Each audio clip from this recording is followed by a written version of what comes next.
Hi guys, here's your pambansang KuyaJoms for another vlog/tutorial. And for today's topic, sasagutin natin yung tanong na, why does your hairstyle doesn't have enough volume nga ba? Merong 3 factors na nakaka-apekto dun mga ka-joms. Then the first one is your hair length. Yan. Yung haba ng buhok natin is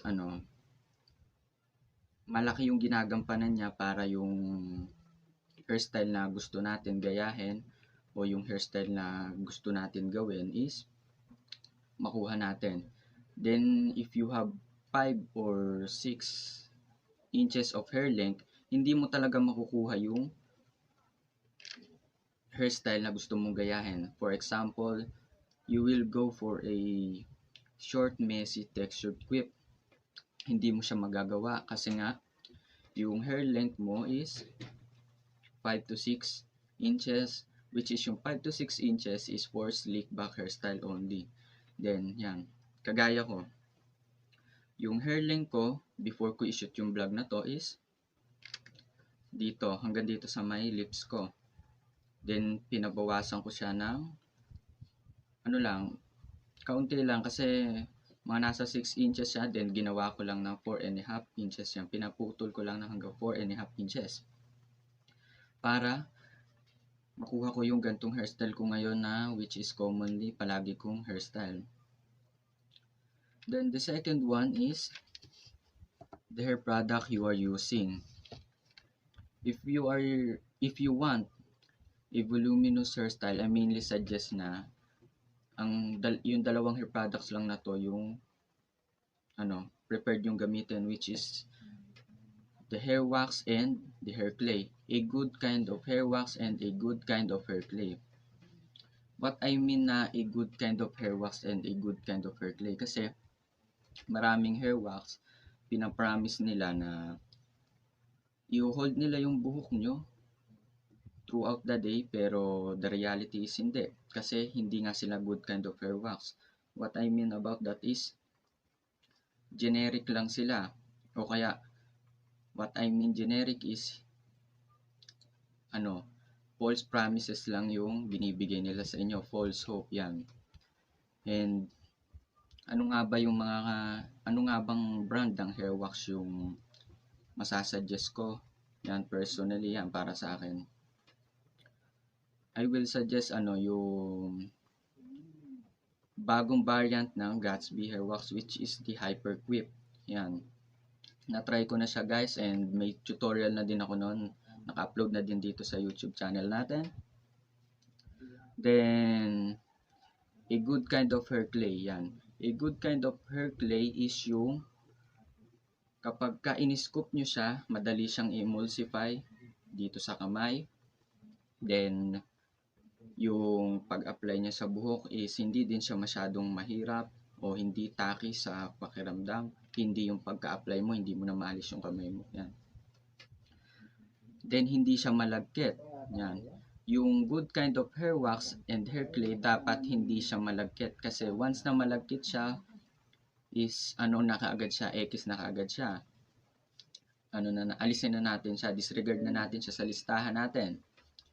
Kasi kapag ganun, kapag nagmamadali kayo and wala naman kayo sa comfort room, hindi kayo makakapaghugas, then yung hairstyling product na gamit nyo is malagkit pala, then ala na, ruined na yung araw nyo, pati yung buhok nyo. Then the third and final one is the way you style your hair. Yan. Siyempre, kailangan kabisado mo nang ayusin yung buhok mo.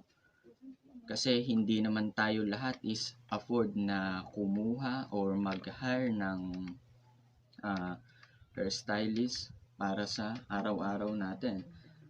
Unless you are a rich kid or you are a celebrity, then afford mo talagang kumuha ng hairstylist.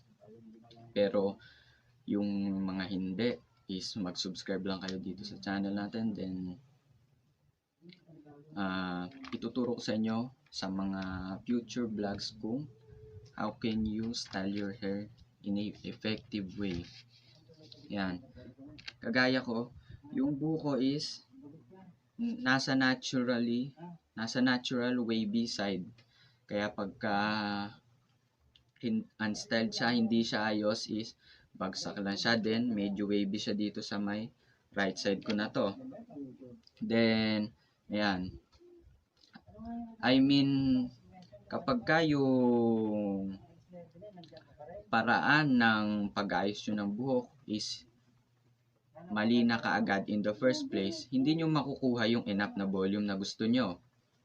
Which is yun yung tinatakal natin dito sa third and final one na to. Yung ganung bagay, kasi halimbawa, pinatuyo nyo yung buhok nyo ng bagsak, then nag-apply kayo ng hair product ng pabagsak lang din, hindi nyo talaga makukuha yung enough na volume na gusto nyo. Kaya, kagaya ko, pinapatuyo ko yung buhok ko. Yan. Una pala, sinusuklay ko muna siya all the way to my back. Then, pagkaranon, patutuyuin ko siya. Then, naturally, bumabagsak yung buhok ko kasi wala pa siyang hair product. Then, hanapin ko yung natural part ko, which is dito from my left side. Then,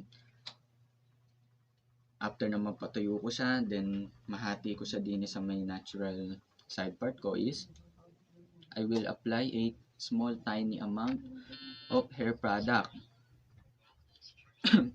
Then currently yung nasa buhok ko ngayon is yung sinend sa atin ni Gatsby PH, which is their new Gatsby texturizing clay.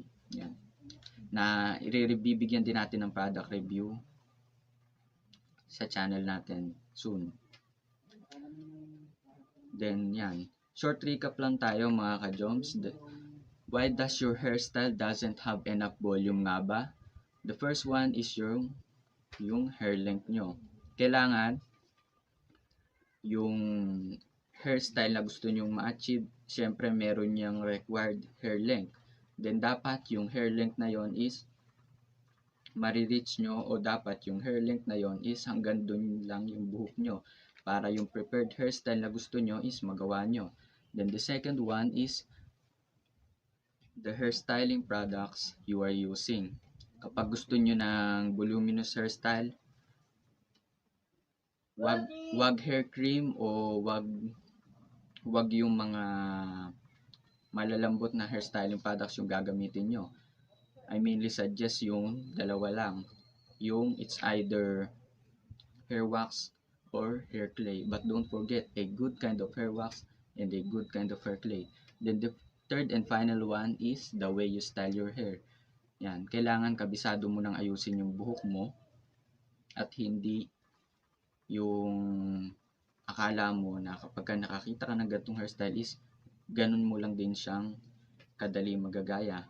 Hindi siya ganun kadali. Kailangan pag-aaralan mo kung paano naging ganun yung final result ng isang hairstyle.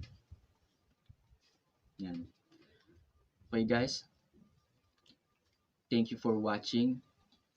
If you enjoyed this vlog, please do subscribe, like, and share. And as always, stay safe and God bless.